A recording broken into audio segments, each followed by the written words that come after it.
มี FC ท่านใดที่เคยเดินทางด้วยเครื่องบินแต่ว่าถือกระเป๋าที่มีน้ำหนักเกินอัตราที่ทางสายการบินกำหนดหรือบ่สบายดีพี่น้องเขาต้อนรับเข้าสู่ช่องทิปแชนแนลด้วยพี่น้องในคลิปนี้ทิปก็สิมาแชร์ประสบการณ์ส่วนตัวที่เคยเจอมาสำหรับการขึ้นเครื่องบินแต่ว่าถือกระเป๋าที่มีน้ำหนักเกินอัตราที่ทางสายการบินกำหนดซึ่งเพิ่นก็จะมีอยู่2ทางเลือกด้วยกัน1ก็คือต้องทิ่มน้ำหนักที่เกินไปตัดเครื่องคองออกให้เหลือแต่น้ำหนักที่สามารถนำขึ้นเครื่องได้2คันบ่อยากทิ่มก็คือต้องได้จ่ายเงินสำหรับน้ำหนักที่มันเกินมาเหตุผลที่ทิปอยากมาแชร์ประสบการณ์ในมื้อนี้ก็คือว่าทิปได้เลื่อนไปเห็นคลิปหนึ่งซึ่งกำลังเป็นไวรัลหรือว่ากำลังเป็นกระแสอยู่ในตอนนี้เชื่อว่าหลายคนอาจจะได้เห็นและก็บางคนอาจจะยังบ่ทันได้เห็นมีหญิงสาวโวยวายฉันจะไม่ทิ้งฉันจะไม่จ่ายหลังสายการบินตรวจพบน้ำหนักกระเป๋าขึ้นเครื่องเกินมา14กิโลอันนี้เป็นคลิปที่กำลังเป็นกระแสอยู่ในตอนนี้ให้พี่น้องไปเบิ่งคลิปนำกันก่อน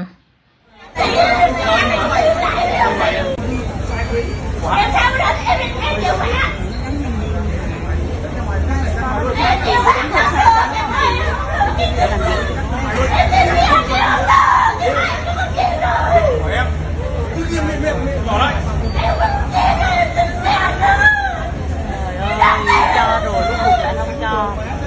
bắt phải em 1 triệu thôi mà sao nó đóng 1 triệu lương hai đứa phải được 2 triệu lương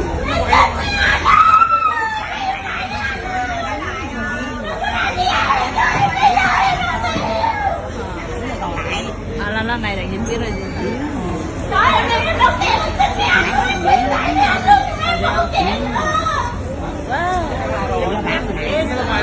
เหตุการณ์นี้แมนเกิดขึ้นที่ประเทศจีนบัดนี้เราลองมา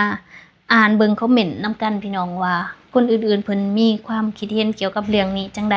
ที่ล่างนั่งรถไฟ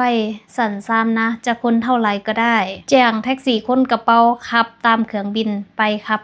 จบง่ายๆก่อนขึ้นเครื่องหลายคนทดลองสั่งมาจากบ้านหรือร้านค้าทั้งกระเป๋าทั้งถุง3ใบละ7กิโล7คูณ3เป็น21กิโลจะถือขึ้นเครื่องมันจะไปขึ้นได้ยังไงก่อน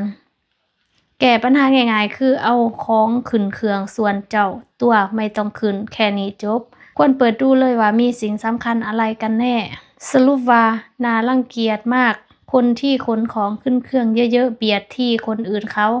ถ้ามีวิธีแก้ไขปัญหาได้ก็สวยอธิบายความรู้สึกที่มีต่อกันได้ชาวโลกขอเอาใจช่วยทุกอย่างมีต้นทุนจ่ายเพิ่มก็จบกฎระเบียบเรียนรู้บางครอบครัวจะได้ไม่คายหนา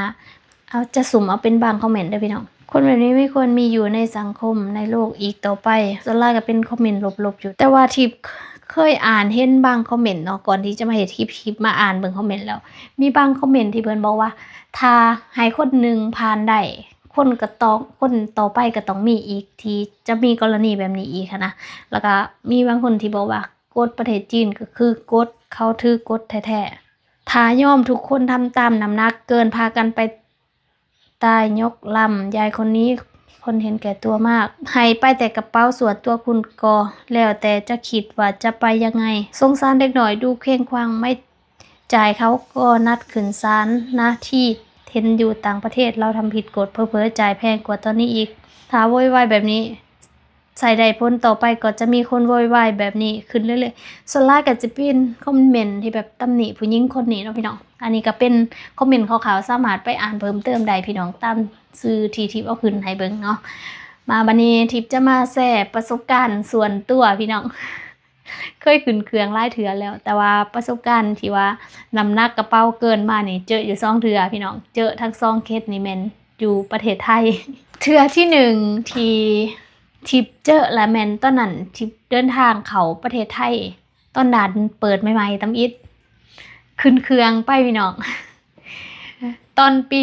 2022น่าจะประมาณสวงเดือน6เดือน7ป่ะตอนนั้นแม่นบ่เนาะแม่นประมาณเดือน5เดือน6นี่แหละเดือน6อาริเคนมาแม่นบ่ประมาณนั้นสวงนั้นก็คือทีมนั้นไปเที่ยววิงจันทน์เนาะสวงนั้นแล้วก็ไปเที่ยวเวียดกลับมาแต่เวียดแล้วก็ไปหาหมู่อยู่ปากเซ่แล้วก็พากันเข้าไปทางอุบลแล้วก็ไปขึ้นเครื่องอยู่อุบลหันไปกรุงเทพ ช่วงนั้นหมู่ก็ถือคืออาหารการกินไปฝากคนทางกรุงเทพแล้วทิพย์ก็ถือเสื้อผ้าทิพย์กับจะอีสังแหน่เป็นเครื่องเป็นคอมพิวเตอร์กับอันปลั๊กเสียบนี่แหละแล้วก็มีเกิบมีหยังนี่เนาะน้ำหนักกระเป๋ามันเกินพี่น้องเพิ่นก็เลยบอกว่า2คนเดินทางนำกันสามารถเฉลี่ยใส่กันได้ตอนก่อนขึ้นเครื่องนี่ละแม่นตอนทิพย์ขึ้นเครื่องทมิดขึ้นตอนได้บ่จือแล้วพี่น้อง แต่ว่าเคยขึ้นหลายเทื่อแล้วคือทิพย์หันกกระเป๋าอีหยังเรียบร้อยแล้วว่ามันต้องน้ำหนักขนาดนี้เนาะ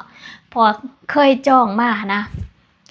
เคยจองเครื่องบินมาละแม่นปกติหั่นนะถ้าแบนบ่โหลดน้ำหนักที่สามารถถือขึ้นเครื่องได้ก็ประมาณ10กิโลคืออยู่ลาวนี่นะ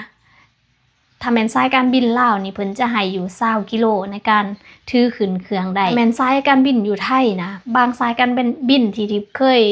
คยจองนะก็ประมาณ10กิโลแล้วมื้อนั้นที่ทิพย์จองนี่แล้วแม่นคือจังว่าบ่ได้โซ่น้ำหนักกระเป๋าหรือว่าทิพย์อาจจะเบิ่งบ่ทั่วถึงบ่แต่ก็คิดว่าน่าจะประมาณ10กิโลเนาะแล้วเครื่องทิพย์ก็ประมาณนั้นประมาณ10โลนี่แหละประมาณแถวๆนี้แหละพี่น้องก็เลยว่าก็คือสิประมาณ10โลนี่แหละในการถือขึ้นเครื่องได้เพราะว่าเคยขึ้นผ่านมาก็ประมาณนี้เนาะแต่ว่าบ่ฮู้เลยว่าแต่ละสายการบินมันสิบ่คือกันและสายการบินที่เฮาจองไปนี่ตอนนั้นที่ก็บ่จื้อว่าสายการบินตัวใดซึ่งพอเอาน้ำหนักไปสั่งแล้วหั่นนะแล้วแม่นได้แต่คนหนึ่ง7กิโลพี่น้องบ่แม่นคนละ10กิโลตามที่คิดที่นี่ก็เลยแบบเลือกอันน่ะของหันเอาออกเพราะว่าคันแบบจ่ายไปหั่นนะก็สิจ่ายแพงเด้แล้วตอนนั้นรู้สึกว่าเพิ่นบ่ได้ให้จ่ายบ่รู้จังได๋นี่บ่แน่ใจเนาะเรื่องมันดนแล้วแต่ว่าสุดท้ายนั้นเฮาได้ทิ่มเครื่องออกก็มีส่วนของทิพย์แน่แล้วก็ของหมู่แน่ทิ่มออกเพราะมันเกินอันนั้นเป็นขังทำอิฐที่เจอสำหรับเรื่องนี้บัดนี้ต่อมาอีกที่เจอกับปีเดียวกันอีกพี่น้อง2022แล้วก็เกิดขึ้นที่ประเทศไทยคือกันต้นนี้นั่นทิพย์บ่แน่ใจว่าอยู่ที่สนามบินสุวรรณภูมิหรือว่าอยู่ที่อุดรบ่แม่นอยู่ดอนเมืองตอนนั้นละแม่นตอนนั้นเป็นปีที่อธิเคนแล้วก็ไอแถวมาเทศเกิดนี่เกิดตอนไอแถวมาตอนนั้นแบบว่าเพิ่นมาเที่ยวแล้วก็พอดีตอนสิเมื่อแล้วพอดีแบบว่าเดือนตัวเมื่อนะพี่น้องจากที่จะเมื่อประมาณวันที่30หรือ31เดือน10นี่แหละเนาะแต่ที่นี่ก็เลยว่ายอกไอเที่ยวว่าสิเมื่อบ่หรือว่าสิอยู่ต่อเพิ่นกำลังเลสุดท้ายก็เลยไปเปลี่ยนตัวเครื่องบินแล้วก็อยู่ต่อวันนี้วันกลับก็พอดีเป็นวันที่8เดือนพฤศจิกายนหรือว่าเดือน11แล้วทิพย์ก็ลืมคิดว่าวันที่8หั่นน่ะทิพย์หันมีนัดกับพระอาจารย์คือพระอาจารย์ที่กรุงเทพเพิ่นจะไปทำบุญอยู่ที่จำปาสักซึ่งก็ล็อกตารางไว้แล้วว่าทิพย์หันสิคือจังว่าสิเอารถหั่นน่ะทิพย์หันสิเอาของหั่นน่ะคิดว่าสินั่งรถทัวร์กลับแล้วสิเอาของจากวัดมาพร้อมของที่จะไปทำบุญขนมนมนั่นนี่หั่นน่ะสิเอาคนตามรถทัวร์กลับแล้วก็สิมาใส่รถแล้วก็แกลงไปปากเซ่แล้วก็ไปรอรับพระอาจารย์อยู่ที่ปากเซ่พอพระอาจารย์จะไปกับรถตู้อีก2คันที่นี่ทิพย์ก็ลืมเลยว่าวันที่8ครับมีนัดแล้วหรือว่ามีตารางงานแล้วนะตอนนั้นเปลี่ยนตัวเครื่องบินเรียบร้อยเลยจังว่าคิดพอลืมเบิ่งแต่ว่าจืออยู่ว่าเดือนน่ะสิแม่นงานแต่ว่าทิพย์บ่จือว่ามื้อใดนะก็เลยแบบไปเลื่อนตัวถึงมื้อนั้นพอดีบัดนี้พี่น้องที่นี่เนาะไอ้แถวสิเมื่อวันที่8แล้ววันนี้หันพระอาจารย์จะเดินทางจากวันที่8ฮอดจำปาสักนี่ประมาณวันที่10คือจังหวะแนวนี้แหละช่วงนั้นที่นี่เนาะพี่น้องพ่อแบบว่ามันเกิดเรื่องทับซ้อนจังซั่นแล้วที่นี่ก็เลยแบบว่าต้องแก้ไขระหว่างสิแคนเซิลแผนงานตัวนั้นแล้วก็ที่แค่ไอ้แถวจนกลับหรือว่าสิกลับบ้านก่อนไอ้แถวกลับ จังซี่เนาะเพราะว่ามันเป็นมือนั่นพอดีเป็นมือไกลๆงานแล้วทิพย์ต้องมารออยู่ที่ปักเซ่คันทิพย์มาวันที่8ก็สิบ่ทันเพราะว่ารถทิพย์หันตอนนั้นอยู่เวียงจันทน์นั่นเองพี่น้องตอนที่ว่าไอเที่ยวมาแม่อำพรมาหันเฮามาเที่ยวลาวแล้วก็ขี่รถขึ้นไปป่าไปเวียงจันทน์แล้วก็บินไปกรุงเทพที่นี่พ่อสิแบบว่ามานะก็ต้องไปรถอยู่เวียงจันทน์มาจังซี่นะพี่น้องที่นี่ก็เลยคิดนักเติบระหว่างสัจจะกับสีเสียสัจจะหรือว่าสิเฮ็ดจังได๋นะพี่น้องทีนี้ก็ปรึกษากันเฮ็ดจังได๋สมมุติว่าสิอยู่ให้วันที่8แล้วสิมาให้ทันแนวใดก็บ่ทันนอกจากว่าให้คนเอารถไปรอที่ปักเซกะก็บ่มีไผขับไปให้อีกบัดนี้ที่นี่ก็เลยเป็นการตัดสินใจครั้งสำคัญพี่น้องว่าต้องรักษาสัจจะหรือบ่ก็เลยแบบว่ากับบอกพระอาจารย์เนาะตอนนั้นว่ามันเป็นแนวนี้นะแล้วที่นี่พระอาจารย์เพิ่นก็บ่ได้ว่าจังได๋เนาะก็แล้วแต่เฮาตัดสินใจที่นี่ทิพย์ก็เลยตัดสินใจว่าทิพย์สิกลับเวียงจันทน์วันที่7พี่น้องช่วงนั้นก็พอดีเป็นบุญฐานหลวงพอดีเด้ก็ตัดสินใจว่ากลับวันที่7แล้วก็เฮาสิเฮ็ดจังได๋กับของบัดนี้ที่นี่ก็เลยว่าคันขี่รถทัวร์นี่ก็สิบ่ทันก็เลยตัดสินใจขี่ยนต์กลับพี่น้องขี่ยนต์กลับผอมคองอีกได้บ่ได้ว่าส่งของไปทางคนส่งแล้วทิพย์สิอันนั้นเพราะว่าถ้าพากันน่าจะแพงอยู่ของมันหลายได้หลายกิโลเลยที่นี่ทิพย์ก็ตัดสินใจว่าทิพย์จะรับผิดชอบหรือว่าเฮ็ดตามสัจจะวาจาที่ว่าไว้เนาะก็คือทิพย์หันจองปียนต์กลับเวียงจันทน์พี่น้องโดยการที่จะถือ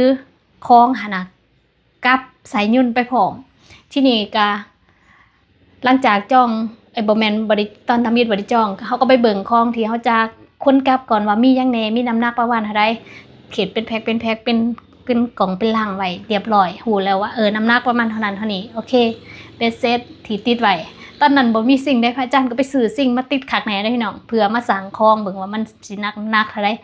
ทีนี้ที่ก็จองไปขาดตัวตอนนั้นน่าจะประมาณ90เหรียญหรือว่า120เหรียญนี่บ่ประมาณนี้ระหว่างนี้ทิพย์ก็บ่จื้อมันดนแล้วเนาะตอนนั้นแม่นเดินทางกับน้องบุญมาทีนี้ทิพย์ก็ซื้อน้ำหนักกระเป๋าเพิ่มพี่น้องสำหรับของแต่บ่จื้อว่าประมาณเท่าใดนะจะประมาณคนละ55พาวสูงสุดที่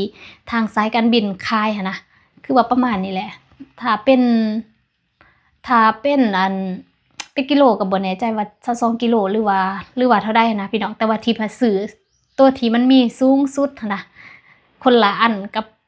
บุญมาแล้วก็เขาก็อันนั้นเรียบร้อยไอเทลนั้นสิกลับวันที่8ส่วนที่มาก็กลับวันที่7อันแล้วก็มาสั่งบัดนี้มาสั่งกระเป๋าหั่นน่ะพี่น้องมาแล้วก็ต้องสั่งเด้แต่เฮาก็แน่ใจว่ามันบ่เกินแน่นอนเพราะว่าเฮาสั่งมาเรียบร้อยแล้วเนาะมันมีน้ำหนักที่แบบว่าขึ้นเครื่องฟรีก็น่าจะประมาณคนละ7กิโลบ่ตอนนั้นหรือ10กิโลนี่แหละแล้วก็กับน้ำหนักที่เฮาซื้ออีกบัดนี้ที่นี่พ่อมาสั่งของเรียบร้อยแล้วพี่น้องเกินนุ่มไป3ลังพี่น้อง3กล่อง3แก๊สนะที่นี่แบบว่าพนักงานหานากะถามได้ว่าสิเอาจังได๋สิทิมหรือว่าสิจ่ายน้ำหนักเกินมาก็เลยถามเพิ่นว่าถ้าจ่ายนี้เท่าใดพี่น้องฮู้บ่กล้าได้บ่ประมาณเท่าใดนุ่มเกินไป2หรือ3ลังนี่แหละลังน้อยๆบ่ได้ลังใหญ่ดอกลังต่ำๆเนาะบ่ได้แม่นแก๊สใหญ่ได้น้อยๆนึงแก๊สนุ่มหั่นน่ะเกินไป3ลังพี่น้องเกินไป3กล่องทิปซอกกับค่าใช้จ่ายเลยแบบว่าตกใจกับค่าใช้จ่ายอันน่ะที่เฮาจ่ายหั่นน่ะค่าตัวทิปกับน้องบุญมานี่คนละประมาณ90เหรียญหาประมาณ100กว่าเหรียญประมาณนี้ถ้าเป็นเงินบาทก็สิประมาณ 5,000 บาทบ่ในส่วนนั้นที่บ่แน่ใจประมาณ 5,000 ปลายกว่าบาทนี่แหละ2คนก็นับจะประมาณ10,000ราคานี้แม่นรวมตัวเครื่องบินของทิพย์กับน้องบุญมาและก็น้ำหนักที่ซื้อเพิ่มคนละ62เหรียญรวมกันก็เป็น124เหรียญน้ำหนักกระเป๋านี่แล้วที่นี่น้ำหนักกระเป๋าที่น้ำหนัก ที่ว่าเพิ่นสั่งแล้วมันเกินมาว่าเฮาสิเอาหรือเฮาสิทิมนะพี่น้องใครแต่ว่าตอนนั้นพี่ว่ากับไอ้แท้วเขาไปนำได้แต่วิน่ะเพิ่นสิบ่เขาที่บ่ให้เพิ่นเข้ามาแต่เพิ่นหารอเบิ่งยันน้ำหนักมันเกินสุดท้ายก็เกินดีเกินไป3ไป2หรือ3หลังนะสนามบินบอกว่า12,000หรือ13,000นี่เลยพี่น้อง13,000 12,000หรือ13,000 บาทเว้าง่ายๆก็คือ10,000 กว่าบาทพี่น้องที่ต้องจ่ายขนาดน้ำหนักป้าที่ว่าตกใจแฮงขนาดแบบตอนเฮาบุกขนาดคือว่าบ่ได้แพงปานนี้บัดเฮามาซื้ออยู่หน้างานโอ้แพงหลายพี่น้องแพงหลายเท่าเลยป้าทิมน่ะเคล็ดจนฮอดทุกมื้อนี้แหละพี่น้องสำหรับน้ำหนักขึ้นเครื่องเลยนะแล้วสุดท้าย